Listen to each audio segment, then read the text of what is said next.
What is going on, y'all? Cyperspectus GeoFox. I'm going to do a series of videos on checking my own red flag behaviors and what led me into a lot of these bad situations. Because at 31, you take accountability for your role, right? So the first thing that needs to be talked about, do not give up your personal life when you are dating or getting to know somebody. And what I mean by that is, it's very easy to get so caught up in the person that you're talking to the point that you are abandoning your friendships, your friends, your family, your hobbies, yourself, because you're so caught up on wanting to spend time with the person that you're getting to know, with the person that you're talking to, with the person that you may be potentially dating. And there's nothing wrong with spending quality time with the person that you're interested in. However, your life should not be revolving around them. You are still an individual. And what you will also notice is, in my opinion, when you're constantly, around that person and every waking moment, you can only think about, oh, what am I going to text him or her or them? When are we going to see each other? Oh, when I get out of work, I'm going to go over there and stop by and just hang out for a few. Next thing you know, it's 10 o'clock at night and now you're spending the night. Yeah, I do not recommend doing that. And in my opinion, it creates the very beginning stages of the trauma bond because you're spending way too much time prematurely with somebody that you don't even know, to the point that you're not even checking in on your friends anymore. People, especially women and feminine people and anybody that was assigned female at birth or intersexed and raised as a girl, or if you're just one of those people that was codependent, because there are cis men who were also raised to be codependent. Listen to me. We are healing our attachment wounds. We are healing from our childhood trauma. Okay, especially for those of us that are 30 plus. Okay, because as you get older, you can't keep doing the same thing and then being surprised that it leads to the same thing. You know what I mean?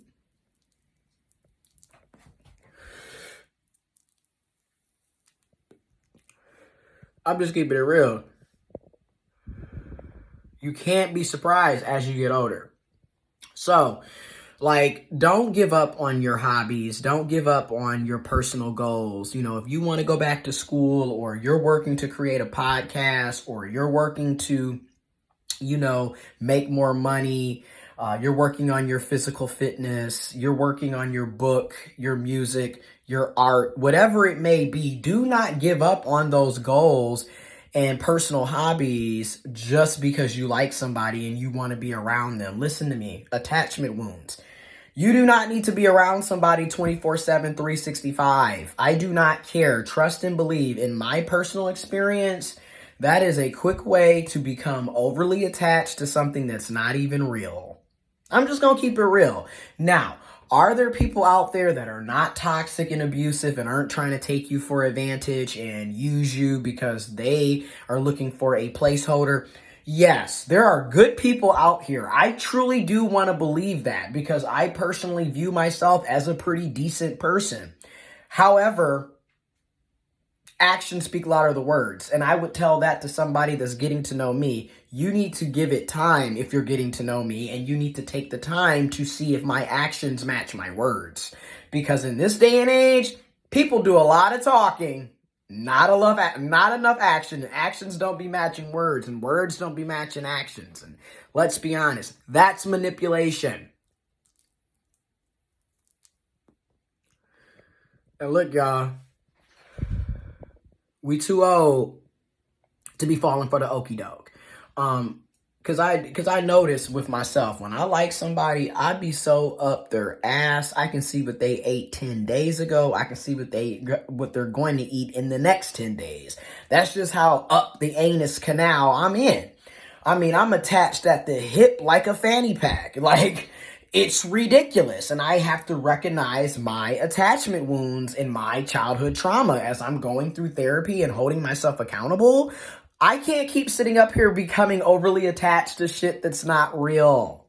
And I do this because my mom and dad were not there as a child. My mom did what she could, but at the end of the day, I was neglected. It is what it is. I was abandoned.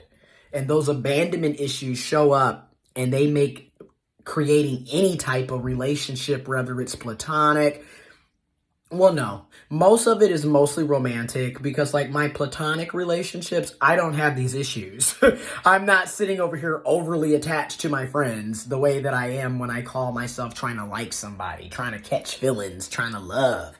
It's the romantic relationships where I notice my abandonment issues and my wild, unstable, dismissive avoidant, anxious avoidant, dysregulated attachment style comes out of the woodwork when I call myself trying to like somebody, having feelings and wanting to be lovey-dovey and love on somebody and care on somebody. That's when I run into all of the bullshit. And I notice that in myself. So I'm just going to be honest. In my humble opinion, do not spend all of your time with somebody that you're just getting to know. You do not need to be around each other 24/7. If there's 7 days in a week, you don't need to be with each other 5 to 6 days or more. Quite frankly, in the very beginning stages of getting to know somebody, in my personal opinion, you should let it go with the flow. If you see that they're not overly reaching out to communicate with you, or when you reach out to them, it's taking them days to respond to you, that's your cue to leave them alone. Right? Because I'm a firm believer, and especially at the beginning, go with the flow and match energy. Because you don't want to be the one that's overdoing it, and you also don't want to be the one that's underdoing it when it's somebody that you actually want to get to know and you actually are attracted to and you actually like. But at the same time, you don't need to be up each other's ass. You don't, and I'm guilty of that, right? And I want y'all to be able to see my experiences and what I've gone through and what I've put myself in, because at 31, I'm a big boy and I take accountability for the problems that come my way, right? Because a lot of this shit is absolutely on me. Yes, myself. And I'm transparent. I want y'all to see this, so hopefully you can avoid a lot of the dumb shit that I went through, right?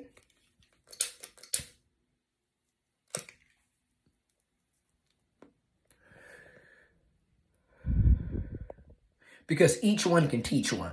And we can all warn a brother, warn a sister, warn a person, okay? And help each other avoid a lot of shit that you don't have to experience.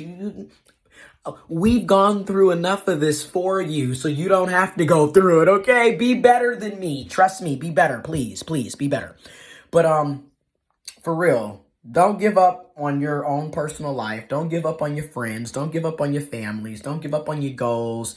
Don't give up on self-care. Don't give up on rest. You don't need to be up in somebody's face 24/7. You still got other shit going on. You got other responsibilities and other people in your life that also need you, that also were there way before this person came into the picture. I mean, and I'm guilty of this. I am guilty of dropping friends because I'm just so warped up into this one person. And then in the meantime, I have to remind myself, like, hey, bro, you're non-monogamous. What are you doing? Oh, let me pull it back, like, for real. So I just want to say that, because when I look back at the situations where I caught myself catching feelings, wanting to be loved, wanting to give love, thinking that it was going to go somewhere, if I'm being honest with myself, I was spending way too much time with them. My entire life was revolving around them. I gave up on myself in many ways. Now, the difference between now and 5 years ago is I didn't give up on myself completely. I still was in touch with my friends. I still was in touch with my family. I still was in touch with myself and doing things that I liked, my hobbies and what have you. But that's also because I knew that I was single and I was non-monogamous, and this wasn't my person. We weren't in a committed relationship. There was no title. There was none of that. But I'm recognizing I don't want to be putting myself in these situations anymore. So now it's like, 6 weeks of freedom, 6 weeks of self-care, 6 weeks of no sex, 6 weeks of consistently being in the gym and working on me and being with my friends and my family and just getting back to myself. Yeah, Do not spend your entire life with that person. Y'all are just now getting to know each other. It is not that serious.